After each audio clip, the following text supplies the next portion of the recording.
Gente. Que manhã perfeita para ficar aqui, under the tree, e falar sobre o que é possível, o que é diferente entre a poesia e a música em inglês e no português. Vamos lá.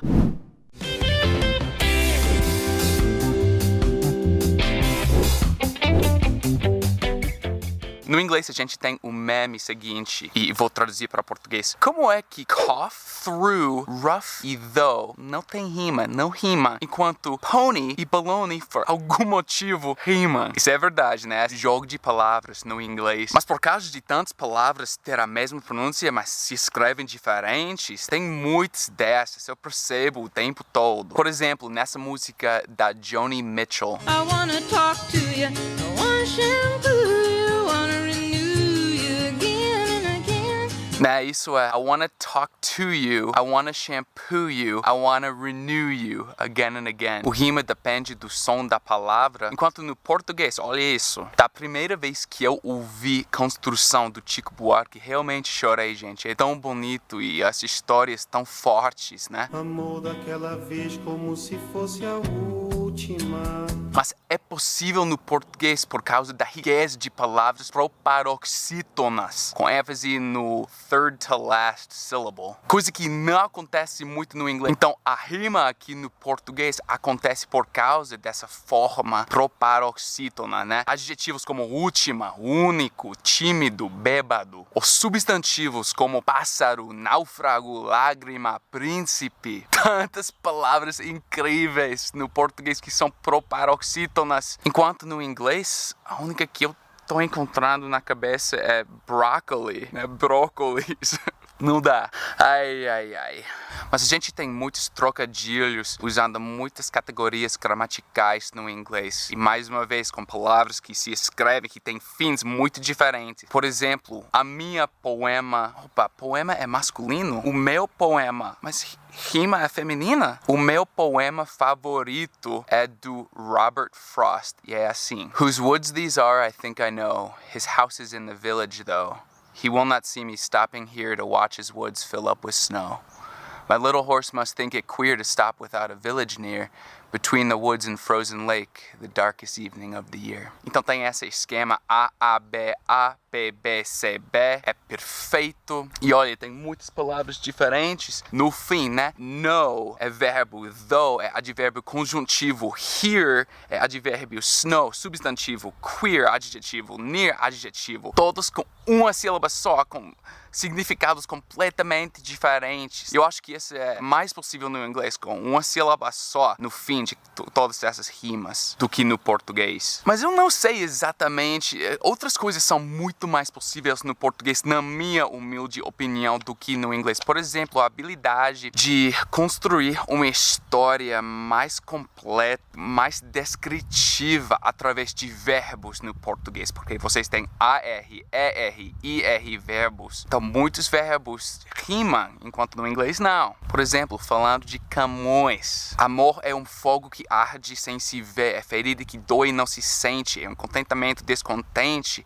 é dor que desatina sem doer, querer, perder. Nos outros versos, dá para construir uma história exatamente como você quer, assim no português. Eu acho, no meu perspectivo de gringo. Enquanto talvez no inglês você tem que ser um pouco mais engenhoso, talvez.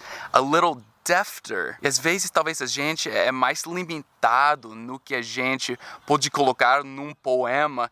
E aí vemos o que o poema se trata no fim. Às vezes talvez é uma surpresa. Por exemplo, um show de comédia um pouco antigo, mais ou menos, se chama Flight of the Conchords. Na verdade, são dois caras de Nova Zelândia. E eu percebi essa letra seguinte numa das músicas.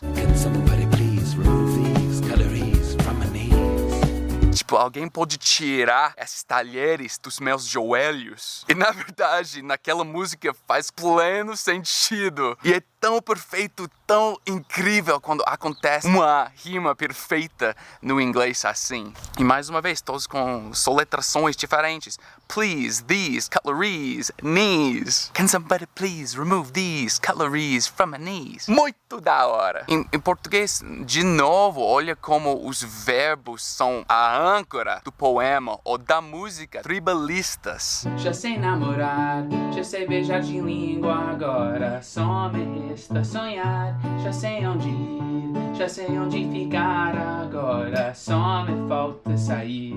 Já sei namorar, sonhar, ficar, ir, sair. Todos esses são verbos que simplesmente é muito mais difícil de ter rima entre verbos comuns no inglês, né? To fall in love, to dream, to go, to stay, to leave. Eu adoro isso no português. E vocês sabem, outra coisa que vocês têm é essa mais flexibilidade entre a ordem de palavras numa frase. Falando de Camões e Monte Castelo, do Renato Russo, Legião Urbana, né?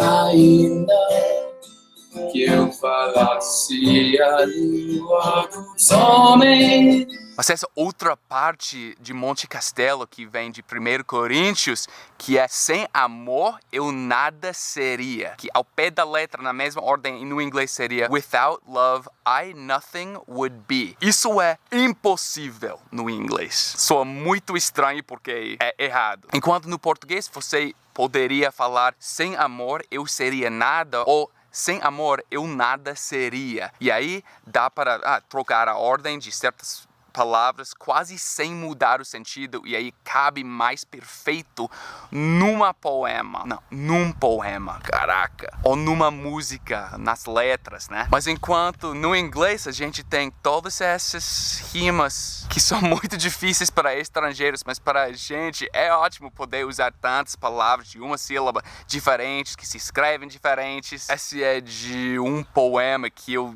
já recitei no canal, que mostra exatamente isso, a dificuldade de ter essas rimas entre palavras em inglês às vezes. Watch out for meat and great and threat. They rhyme with sweet and straight and debt. Tipo, meat rhymes with sweet, great rhymes with straight, threat, por algum motivo, rhymes with debt. Eu adoro isso. É muito legal construir um poema e aí ver as palavras aleatórias que vêm à mente. Falando de poesia portuguesa, eu acho os cordéis nordestinos os mais, não criativos, mas talvez os mais perto de inglês assim, né? Com muito mais gírias, muito mais possibilidade de ser informal ou com palavras não inventadas, mas próprias, com certeza. Da primeira vez que eu ouvi esse poema do Braulio Bessa seguinte, eu também chorei.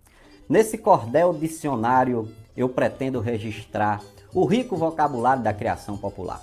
No Ceará garimpei, juntei tudo, compilei e a você quero ofertar. Foi muito emocionante mesmo ver todos esses termos regionais, orgulho regional, todos no mesmo poema. Me deu muita vontade de conhecer mais sobre esse português, sobre o Nordeste. A comidinha caseira tem fama no Ceará, tipicamente brasileira, faz o caboclo babá. No bar do Mané Bofão, pão do guarda, panelão, o cardápio vou citar. Sarrabulho, panelada, mucunzá e xambari, tripe de porco, buchada, baião de dois com pique. Tem pão de milho e pirão, carne de sol com feijão, tijolo de buriti. Já provei tijolo de buriti, na verdade, gostei. Mas todas essas outras comidas eu não sei, quero conhecer. No francês tem um poema famoso que é de 28 linhas. Cada linha com 3 sílabas só. A terceira sílaba é onde se coloque a ênfase. E todos têm rimas que dependem do som da palavra. Ma mignonne, je vous donne le bonjour. Le séjour, c'est prison. Guérison recouvrée, puis ouvrez votre porte et qu'on sorte vitement, car Clément le vous mande. Va, friande, de ta bouche qui se couche en danger pour manger confiture. Si tu dures trop malade, couleur fade tu prendras et perdras l'embonpoint. Dieu te doit santé bonne, ma mignonne. Mas faz um tempo eu queria ver se fosse possível no inglês, então eu tentei escrever um poema para minha esposa. Eu adoro escrever poesia assim. My wife Lore, this is for you to know. Strength you show makes me proud. In a crowd you stand out. Wanna shout, that's my wife. What a life next to you, Biddy Pooh. Weekend work, not a perk, but stay strong before long. Home I'll run, you'll be done, we'll be one, bring the fun.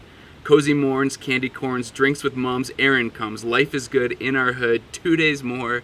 My love Lore. Então vários desses são tipo inside jokes, né? Brincadeiras de dentro. Mas afinal das contas, foi possível escrever assim? E eu te desafio para escrever alguma coisa assim, deixar nos comentários, porque eu quero saber se é possível no português. Porque para mim, português é tipo uma língua com mais palavras, não complexas, mas com mais sílabas. Com certeza não tantas palavras curtas quanto no inglês. Substantivos curtos, verbos curtos. É só minha impressão ou é verdade mesmo? Deixa nos comentários. É estranho falar sobre comentários, computadores aqui debaixo da árvore, na natureza. E a última coisa que eu queria mencionar é essa rima específica que se chama limerick no inglês. É muito popular no inglês. Na verdade, veio de Irlanda. Acho que no português se chama limerick. Tem a esquema A-A-B-B-A. E normalmente conta uma história engraçada. No português, por exemplo, eu encontrei essa. Ao ver uma velha coroca